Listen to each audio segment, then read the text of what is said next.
હવે બીજું જે મારે તમને લખવાનું હતું, હાઇલ્યુરોનિક એસિડ. હાઇલ્યુરોનિક એસિડ બે જણનું કોમ્બિનેશન છે. એક તો આ જ એન એસિટાઇલ ગ્લુકોઝામાઇન, બરાબર, અને બીજું એની સાથે છે બીટા ગ્લુકોરોનિક એસિડ. કેવો હોય તમને સમજાવું.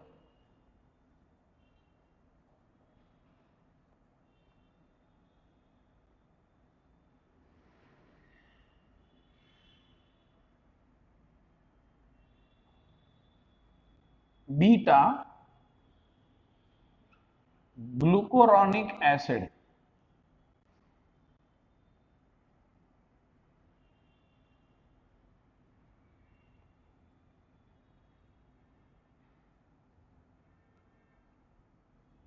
આની અંદર જે છેલ્લો કાર્બન હોય ને CH2OH એ એસિડિક થઈ ગયો હોય, COOH થઈ ગયો, બસ આટલો ફરક હોય નોર્મલ ગ્લુકોઝ કરતા. આ CH2OH ની જગ્યાએ COOH થઈ ગયું, right. This is beta glucuronic acid અને એની સાથે એન એસિટાઇલ ગ્લુકોઝામાઇન.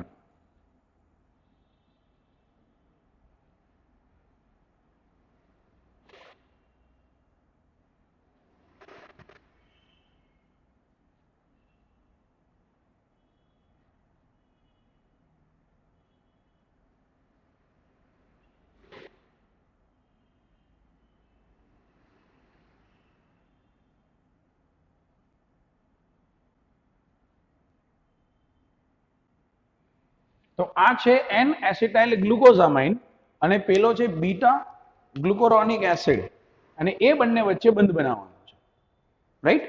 થોડુંક મેં નીચે દોર્યું હોત તો સારું હતું, કઈ વાંધો નહીં.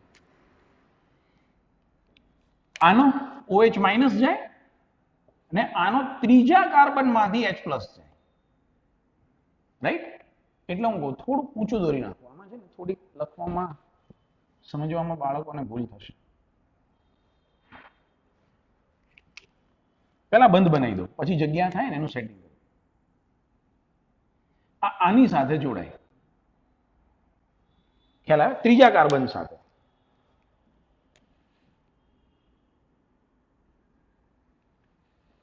ત્રીજા કાર્બન સાથે આનો બંધ બને. આનો પહેલો કાર્બન ग्लूकोरोनिक एसिड नो અને આનો ત્રીજો કાર્બન પાણીનો દૂર થાય, अपने को तो सिर्फ पानी निकालना है. N acetyl